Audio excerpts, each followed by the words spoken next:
Imagine a steel whale carrying an entire human community through darkness beneath a sky they cannot see. Inside its belly, more than 100 people eat, sleep, work, and breathe beneath hundreds of meters of seawater. A patrol can last for months, even though no one opens a door to bring in fresh air from outside.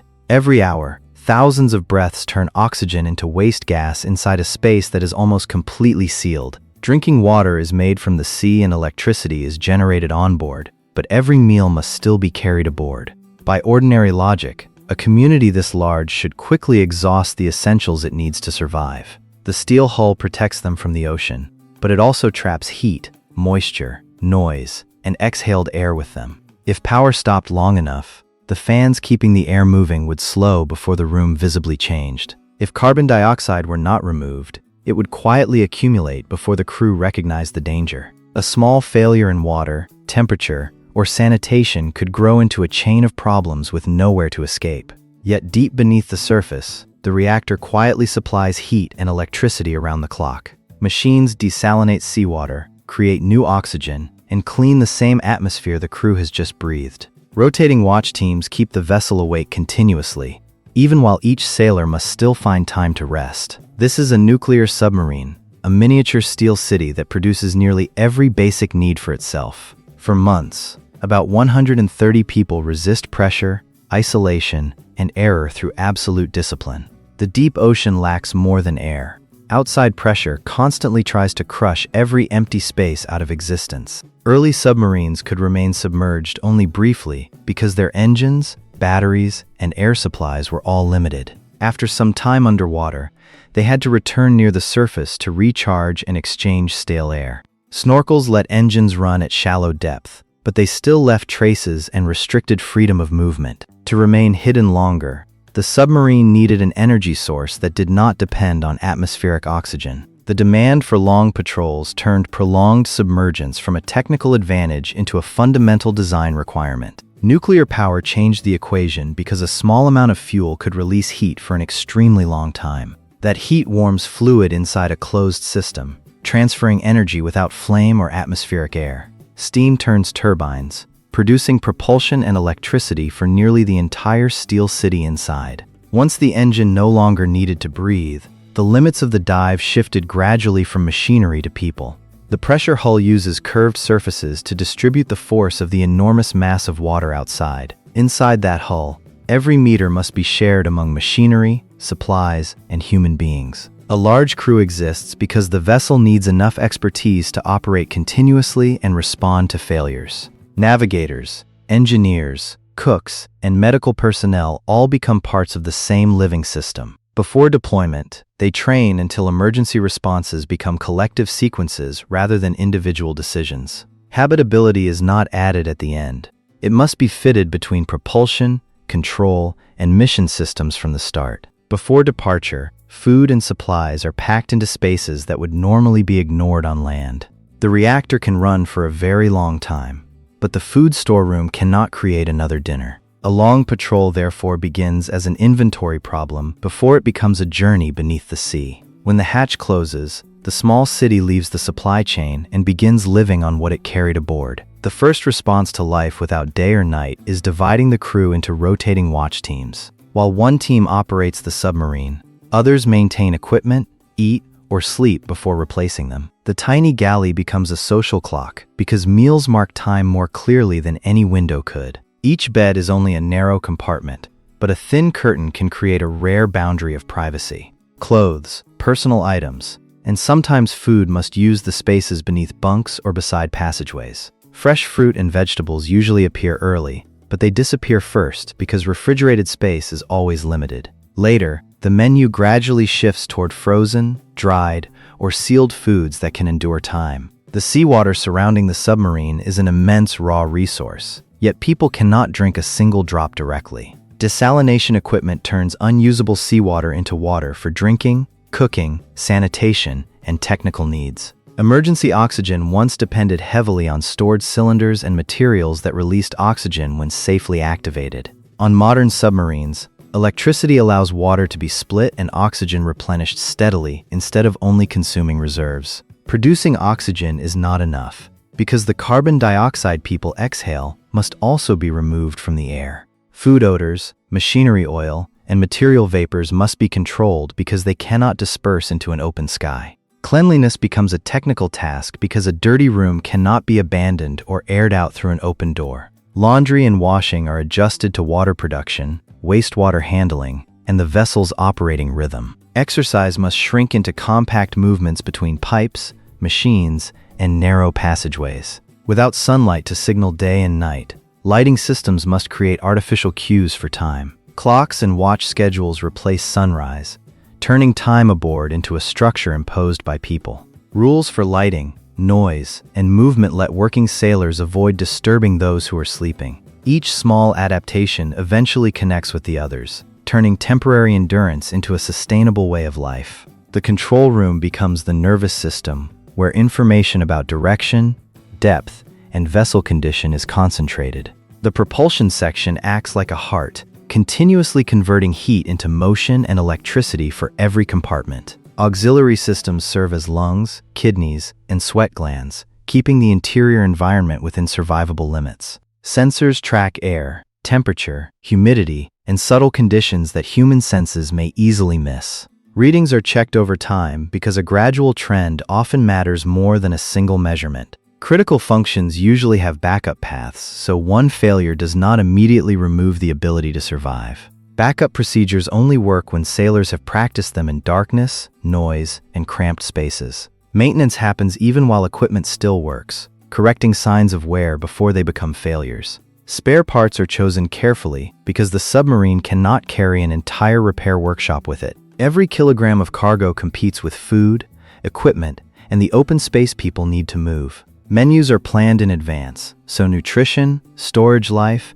and crew morale do not conflict too early. Cold storage is packed like a puzzle, allowing one item to be removed without disturbing the entire reserve. Perishable food is used first, while longer-lasting supplies carry the patrol through its later stages. Waste does not disappear. It is sorted, compressed, or stored so it does not gradually consume living space. Water can be produced continuously, but machine capacity and technical demand still require disciplined use. A tap left open too long wastes water and also increases the volume of wastewater that must be handled. Drying surfaces and controlling humidity help limit mold, odors, and corrosion in hidden corners. The medical compartment can treat many problems, but it cannot fully replace a hospital hundreds of kilometers away. Crew members therefore learn first aid and mutual support because the medical specialist cannot be everywhere at once. Outside communication may be limited, forcing the crew to solve most problems with resources already on board. Privacy is so rare that a quiet seat can become a valuable moment of psychological relief. The way doors close, tools are placed, and conversations are held is adjusted to keep noise from traveling through steel. The chain of command speeds decisions, but technical responsibility still extends down to every operating position. Reporting an unusual sign early matters more than hiding a mistake to avoid inconvenience. The city without a sky is governed by procedure because nature outside cannot correct any weakness for them. Every cycle begins with the reactor, where fission produces heat rather than generating electricity directly. A closed fluid loop carries heat away while keeping the energy process separated from occupied compartments. Heat passes into water in another system, producing steam without mixing the two fluid circuits. Steam drives turbines, and mechanical energy is transferred to propulsion and electrical generators. Electricity moves through the distribution network, powering everything from large pumps to a small bunk light. Backup power preserves essential functions when the main system is interrupted or isolated for repairs. Waste heat must be carried into the sea, or the abundant energy source would overheat the living environment. The reactor does not create breathable air directly. It supplies electricity to machines that produce and clean it. Seawater enters technical systems through controlled pipes and remains separated from occupied spaces. Depending on the design, desalination may use heat or membranes to retain water suitable for human use. Clean water is stored, tested, and distributed for drinking, cooking, sanitation, and selected technical needs. Inside the oxygen generator, electricity splits water molecules and releases the gas required for every breath. The gas not used for breathing is routed and handled separately because the wrong mixture can create new hazards. Fresh oxygen is not added freely. It is supplied only as needed to keep the atmosphere within controlled limits. Sensors continuously monitor the atmosphere because both too little and too much oxygen can be unsafe. A sailor's body consumes oxygen, converts food into energy, and returns heat, moisture, and waste gas. Across the entire crew, exhaled carbon dioxide becomes a continuous stream the system must process without stopping. Air is drawn through absorbent material, where carbon dioxide is captured before the remaining gases return to the compartments.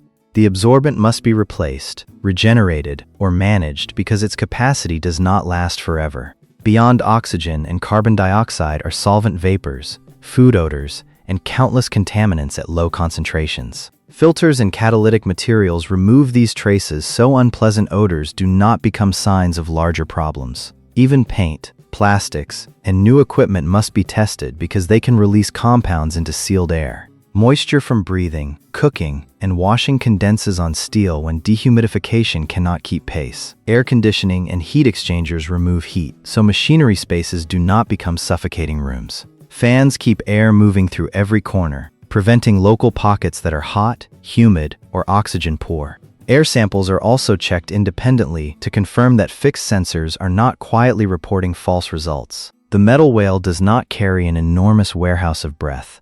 It continuously recycles the atmosphere inside its body. The human energy cycle begins in food storage, passes through the galley, and becomes labor and body heat. Inside the small galley, cooks prepare many meals without blocking passageways or overloading ventilation. Heat and odors from cooking are removed quickly, or they will travel with the air throughout the submarine. Food boxes appear beneath decks, beside bulkheads, and inside recesses, blending supplies into the vessel's architecture. When the final fresh vegetables are used, a small change on the tray signals that the patrol has entered another stage. Frozen and dried foods extend nutrition, but cooks must turn repeated ingredients into meals that feel different. A good meal supplies more than energy. It creates a shared event where days can easily blur together. Wastewater from sanitation and daily life follows separate lines and is stored or treated according to operating conditions. Solid waste is sealed and managed so odors, microbes, and volume do not gradually invade living areas. Watch schedules determine sleep, so one sailor may rest while a crewmate across the bulkhead begins work. Inside the bunk, curtains, airflow, and a thin mattress must create separation from the machines still running outside. Brighter lighting supports alertness on duty, while softer lighting helps the body prepare for rest. A day aboard follows no sun. It is assembled from watches, meals, maintenance, and sleep. Nuclear energy solves the fuel problem, but it does not remove the limits of food, health, or patience. The more needs machinery fulfills, the more life on board depends on electrical networks and maintenance. A small pump may stand between seawater and a cup of drinking water, making an anonymous component essential. Air quality can deteriorate slowly, producing fatigue before the room shows any visible change. Elevated carbon dioxide can contribute to headaches, discomfort, and poorer sleep quality. Volatile compounds from materials, cleaners, and machinery oils become important when the same air is reused repeatedly. Humidity causes more than discomfort. It can quietly encourage odors, microbes, and corrosion. The submarine is never truly silent. Fans, pumps, and flowing water create a background sound that never stops. Small vibrations traveling through metal can disturb sleep, loosen components, and increase the chance of detection. Without sunlight, the body loses its natural timing signal and must depend on lighting and watch schedules. Poorly designed watch cycles can fragment sleep and gradually reduce alertness over time. In a confined space, a bad mood is difficult to escape because the same people keep meeting every day. Familiar odors become stronger underwater because the same atmosphere passes through every compartment. Most life happens within hearing distance of others, making courtesy part of the system that protects morale. Personal conflict can affect collective performance, so emotional control matters almost as much as technical skill. Limited space reduces movement, allowing strength and fitness to decline unless sailors maintain suitable exercise. As fresh food disappears, cooks must preserve nutrition and appetite with increasingly familiar ingredients. A toothache or minor infection becomes more complicated when the nearest hospital lies beyond the ocean. Failures must also be repaired on board, often inside the same hot, vibrating compartment that must remain operational. Without the exact spare part, engineers must find a safe solution within approved materials and procedures. Fatigue is dangerous, not because it looks dramatic, but because it makes people overlook very small warning signs. Rules that seem rigid create barriers preventing one person's fatigue from becoming a collective error. Acoustic secrecy changes many behaviors, from the way sailors walk to when noisy equipment may be used. Crew morale depends on small things: a good meal, the right words, and protected time for sleep. Midway through the patrol, the metal whale appears not as an immortal machine, but as an extremely fragile ecosystem. In a plausible hypothetical situation, sensors detect carbon dioxide slowly rising in part of the ventilation system. There is no smoke or explosion. The first sign is only a subtle trend outside the normal operating pattern. The watchstander does not jump to conclusions, but orders the sensor checked and an independent air sample taken. When the second measurement confirms the trend, the issue becomes a task for the entire watch team. Operators isolate the related air path to determine whether the change began in equipment or a specific compartment. A backup treatment line is activated to maintain removal capacity while the main system is inspected.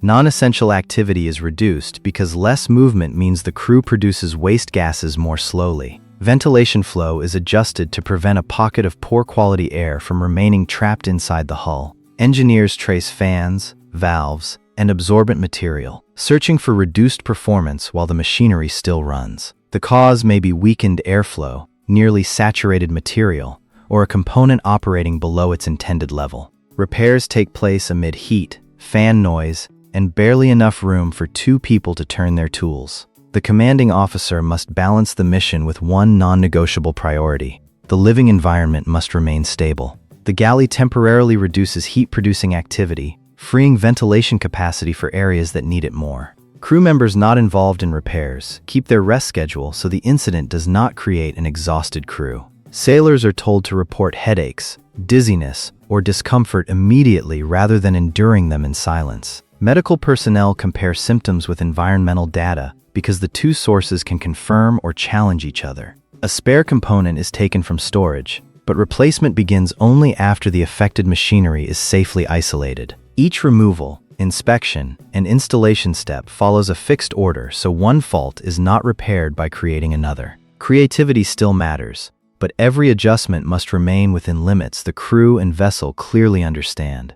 After the machine restarts, output is increased gradually to confirm stable airflow instead of immediately returning to full load. Gas levels do not recover instantly, so restrictions continue until the trend has clearly reversed. Once repeated measurements remain stable, normal activities return gradually rather than all at once. The incident is recorded not to find someone to blame, but to identify a weakness that could recur. The greatest lesson is that danger does not always begin with total failure. Sometimes performance simply slips slowly. The Steel City survives the incident not through one hero, but through many people doing their assigned jobs correctly. After such events, backup systems are reviewed by how they work together, not merely as individual machines. Sensors in multiple locations help distinguish a measurement fault from a real atmospheric change. Regular calibration keeps instruments honest because a sensor can appear stable while drifting internally. Components with limited service lives are replaced before failure, trading some cost for a larger safety margin. New drills focus on ambiguous signs, forcing the crew to verify problems before they become obvious. Materials brought aboard are tested for emissions because an object harmless on land may behave differently in sealed air. Paint, adhesives, padding, and cables are selected not only for durability, but also for their effect on the atmosphere. Modern diagnostics search for trends in vibration, heat, and electrical current before people hear an unusual machine sound. A good warning system does more than alert at a limit. It reveals when equipment begins drifting from its familiar behavior. Circadian lighting tries to return part of the timing signal that sunlight can no longer provide. Watch schedules are redesigned to reduce fragmented sleep and preserve alertness during critical periods. Sound-absorbing materials and improved pipe layouts reduce background noise before it reaches the crew. Machinery rests on vibration isolators, protecting equipment while reducing sound transmitted into the hull. Better bunks, airflow, and spatial arrangement do not create spaciousness, but they reduce the feeling of compression. Short exercise programs are built into the schedule to preserve muscle without occupying space or blocking operations. Modern menus give greater attention to nutrition, variety, and the role of meals in collective morale. Shared activities and family communication, when conditions permit, help sailors remain connected to life outside. Commanders watch both performance and behavior because unusual silence can also be a signal that needs attention. Automation handles repetitive checks, allowing people to focus on changes requiring judgment and coordination. But machines only provide signals. People must understand context, question results, and decide when to act. A submarine does not carry enough oxygen cylinders for more than 100 people to breathe for months. The reactor does not release oxygen by itself. It only powers the chain of machines that produces it. The atmosphere on board is never simply preserved. It is continuously circulated, replenished, dried, and cleaned. The ability to remain submerged for a long time does not mean unlimited endurance, because food, health, and mission demands still set an endpoint. In many cases, the practical limit comes from what people must carry and what they can physically and mentally endure. The entire crew does not sleep at night because, for a submerged submarine, night does not truly exist. Meal and rest times belong to each watch team, so one galley serves several different daily rhythms. The phrase silent service describes concealment outside, not an interior completely free of sound. The goal is not to eliminate every noise, but to control vibration so as little sound as possible reaches the ocean. Sailors are not passengers served by machinery. They are the people who keep the machinery serving everyone. Each person consumes air, water, and electricity, while also sharing responsibility for protecting the cycles that create them. Life beneath the sea depends not on one invention, but on hundreds of precise actions repeated correctly. The next major advance is not simply a stronger reactor, but life support systems designed around human needs. Instead of waiting for a machine to stop, modern systems try to detect when it begins behaving differently from itself. Predictive maintenance turns small fluctuations into preparation time, the most valuable resource where rescue is far away. More precise sensors detect changes in gases, heat, and humidity before the human body clearly feels them. Information from many compartments is combined, so operators see the submarine as one environment rather than separate rooms. Automation can stabilize the environment, but an electronic fault may also affect several functions at once. Modern design must therefore balance computer convenience with the ability to isolate a faulty section. A smarter submarine still needs simple backup controls, so sailors can operate when screens go silent. Manual skill does not disappear. It becomes the final layer of insurance when automated diagnosis cannot be trusted. Accessible, replaceable equipment modules shorten repairs where every minute affects the entire community. Spatial design now treats lighting, color, and privacy as tools for sustaining performance, not mere decoration. Longer future patrols will depend heavily on food preservation, waste management, and psychological health. Experience from submarines also helps explain how small communities may live in polar bases or spacecraft. The city without a sky becomes a laboratory for a larger question. What do humans need to live apart from nature? Outside the hull, the submarine glides through the black ocean like a creature that never needs to surface for breath. Inside, about 130 people still eat, sleep, and change watch beneath lights that never see sunrise. Their lives continue because electricity, water, and air are regenerated, but order must be recreated every day. The metal whale carries its community through darkness, surviving not by magic, but by collective discipline.